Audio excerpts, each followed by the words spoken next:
So often we think we're going to porn, we're drawn to porn because we're horny, because we need sex, because we're addicted, because we've got this lack of discipline, if you will. But what if I told you that the number one cause of relapse or turning to our vices, and again, I always like to plug in, I like to say this could be number one cause of going to junk food or going to energy drinks, it's fatigue. And the dangerous part is so often we don't put two and two together and we don't see it coming and we can't see what's happening.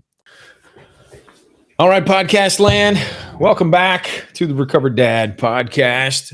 Here we are coming at you behind the microphone in front of the camera. Yaden Smith with my partner in recovery. Good to be Matthew here. Sinkovitz. Good to see you, sir. Good to see you, sir. Thanks. In the podcast studio this afternoon. Good to be here again, once again. Yes, sir. And,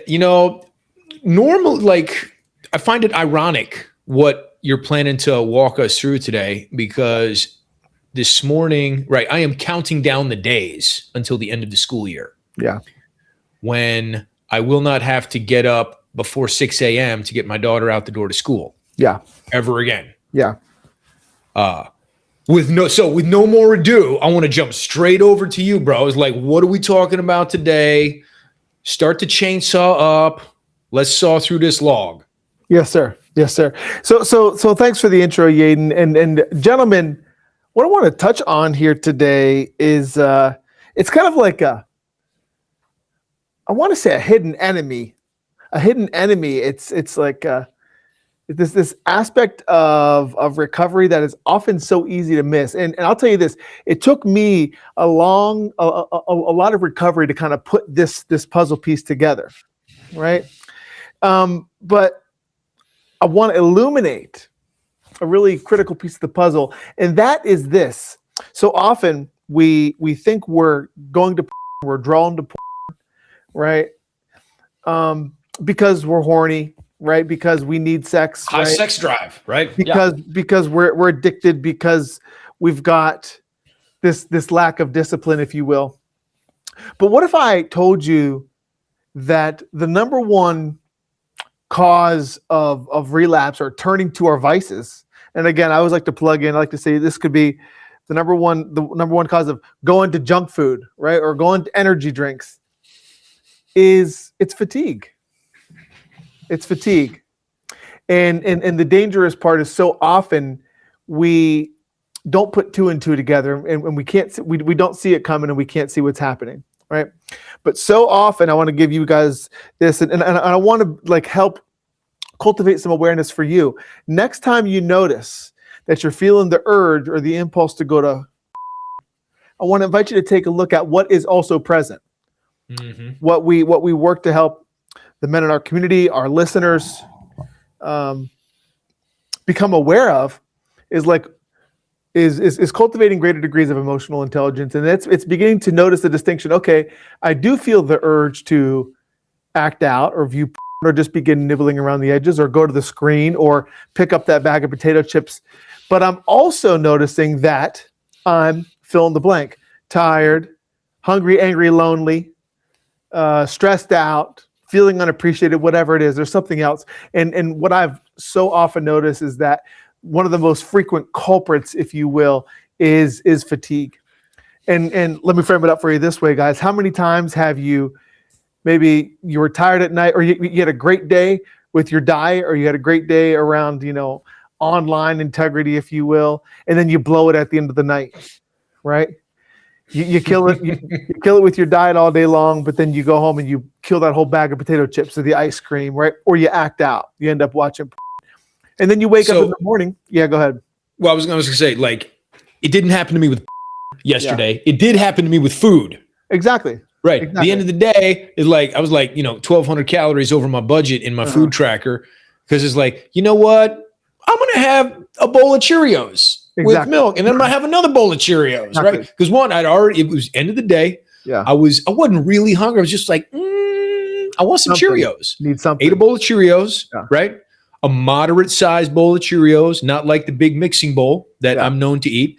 And then after that, I'm I'm going to have another. I'm already over my calorie budget. I'm going to have another bowl of Cheerios now, right? It's So how often? Nailing it, bro. Yeah. So how often do you do that, guys? Yaden, right? And then you wake up in the morning and now you're rested. Now your mind's clear. You're like, what was I thinking? I know it happens to me typically pretty much every time. Every time I overeat, every time I go off the rails with, I wake up in the morning like, what was I thinking?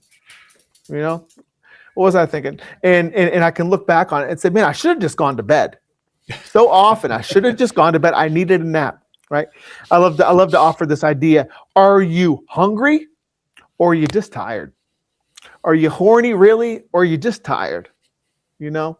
So I want to offer some ideas here today which may help put this puzzle piece together for you guys and help kind of illuminate some of this again, because the more that we see, the better equipped we are, the better armed we are in this work, right?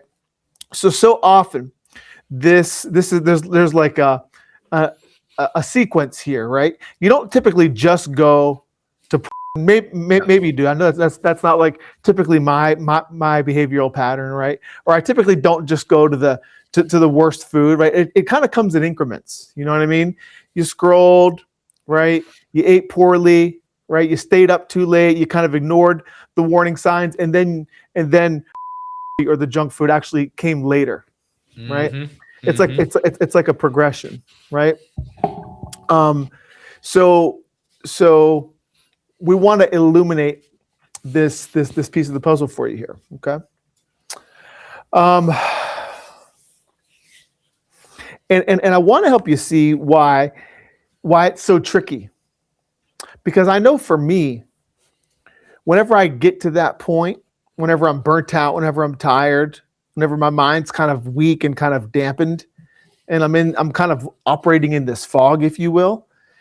One, it's really hard to notice it. Yeah. It can be hard to see that I'm in that funk. Two, it can be really difficult to want to do anything about it. Right? Because I don't have the mental capacity to make healthy choices at that time. Well, it's like, dads out there, y'all know what I'm talking about. Right. Your 3-year-old is having a meltdown and they're tired. Yeah. Right. Like, I'm 10 years older than my youngest brother, and his oldest is 6. My youngest is 10 in the family. And he has told me since he started having kids, he's like, bro, I get it now. I understand how nap time is like you do not violate nap time, right, for little kids. Yeah.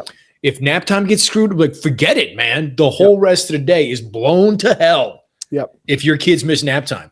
Yep. And do they want to take naps? Not really. Right. Little kids, toddlers, little kids, they get overexhausted, like hyper exhausted, and then they have trouble falling asleep. Like, their nervous system is so dysregulated. And I think for us as men, as fathers, right, it's like that fatigue climbs, the regulation of our nervous system kind of falls down. We're just like, I should go to sleep, but exactly. I want to distract myself. Exactly. Instead of like, if I distract myself enough, there have been nights where it's like, you know what?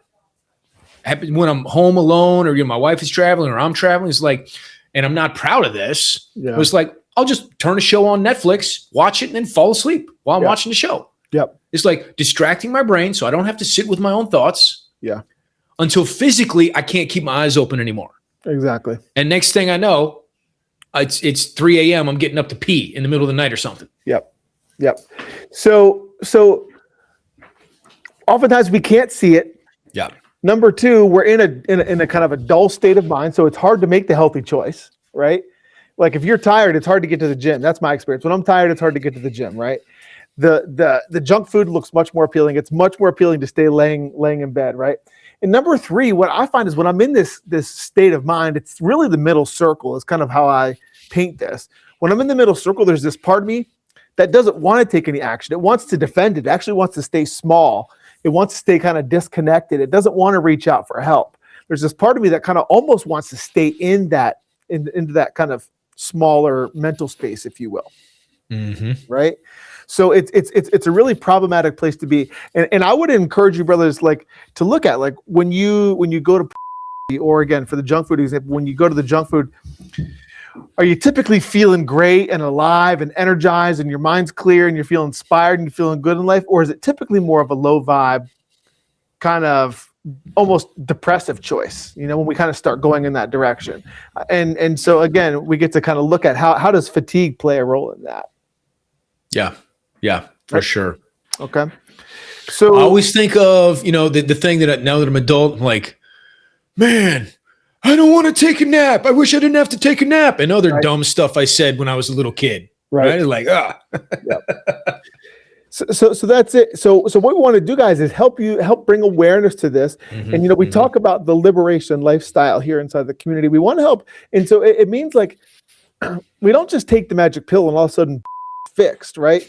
We learn how to live a lifestyle which keeps us out of the danger zone, which keeps us out of the red, right? Yeah. That's why we've got all these foundational habits, like the core 4 and everything that we practice inside of the community, because what we want to learn to do is learn to live a life where we're not just operating in burnout.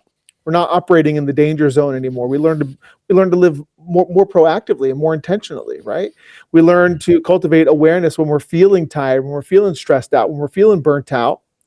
And we can recognize, okay, I need to make some corrective action here before the plane gets to a dangerous altitude, if you will, right? Yeah. Because at some point I might not have the capacity to make a correction. And we also want to give you guys the skill set to make the corrective action, and ideally live a life where you're not, entering the danger zone so frequently. Yes. So what are some practical things that we can share with listeners in this episode, Matt? Yeah. Okay. So I want to talk a little bit about sleep, right? Obviously, Yaden, you're a big sleep guy. Maybe you can touch on the sleep conversation a little bit. I've got a wonky schedule, so sleep is one of my biggest enemies right now, or one of my greatest friends. But when I'm off with my sleep, that's when I end up in a weird, funky place. Like that's one of my more challenging aspects of my life right now is I've got such an irregular schedule.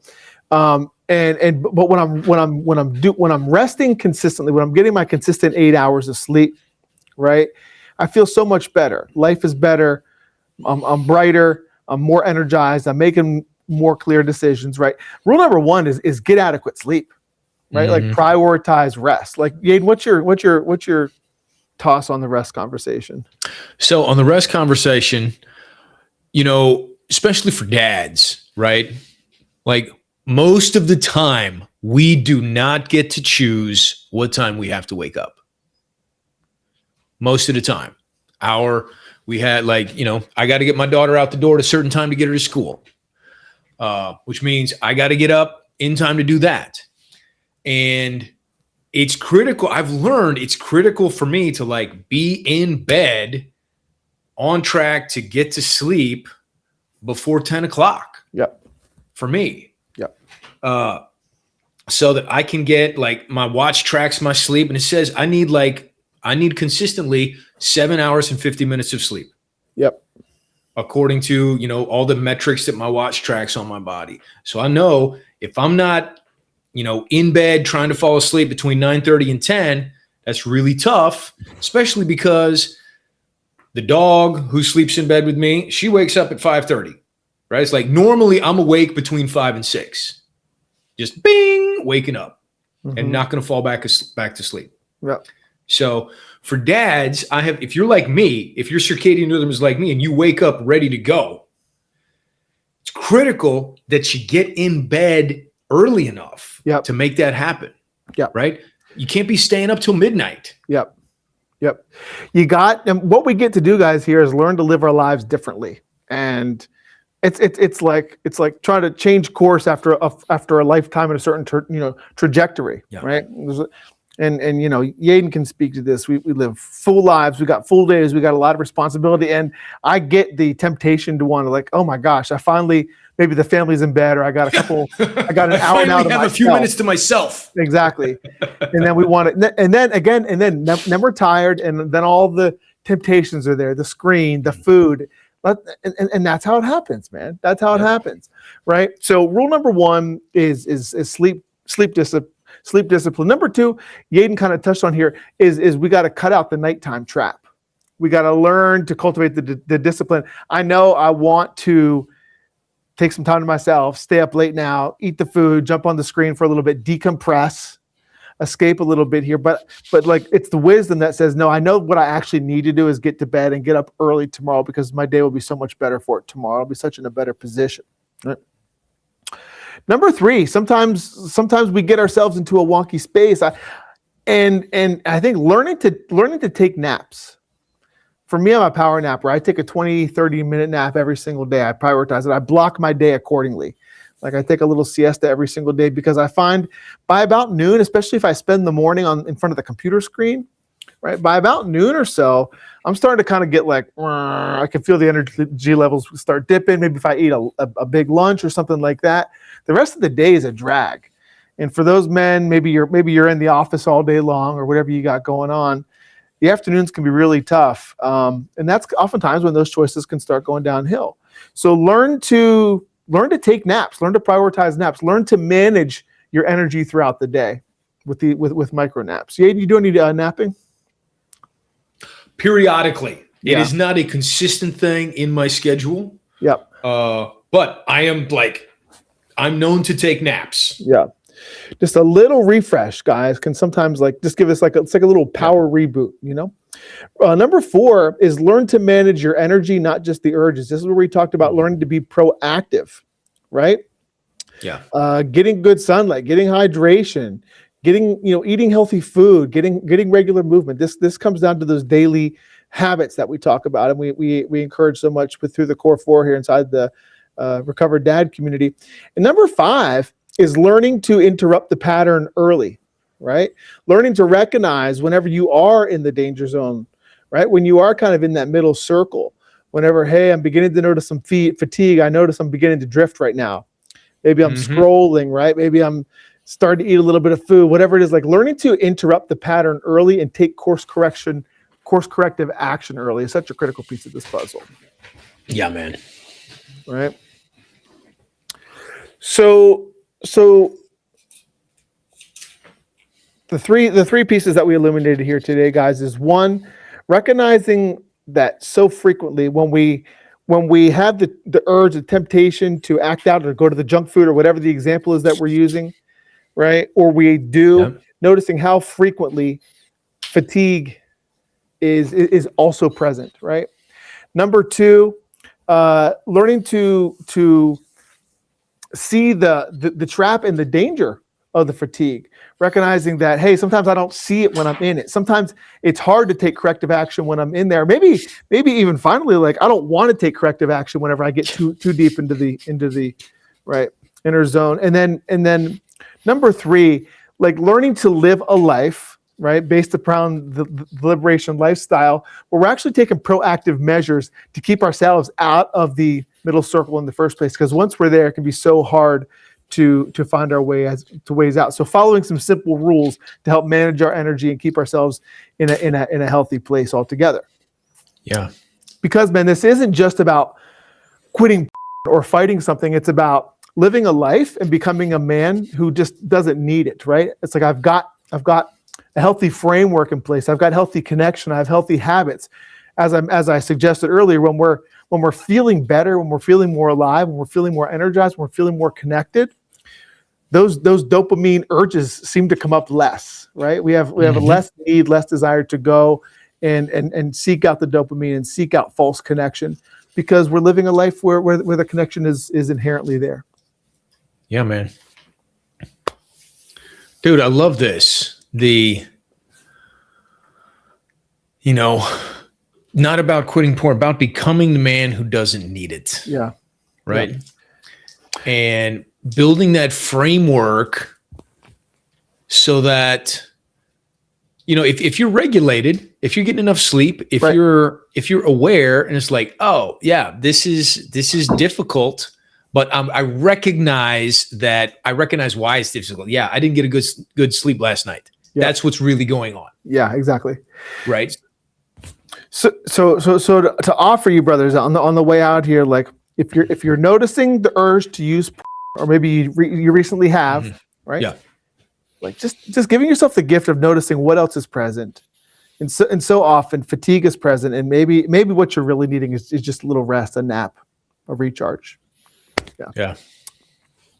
Just like, I mean, honestly, it kind of makes sense because we talk about in recovery, especially with recovery, right? That inner voice, that inner child. Yeah. Right? My inner child is like 8 years old.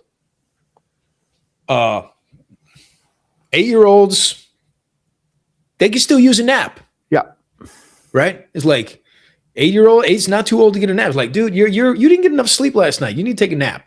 That's why you're mad. That's why you're upset about life.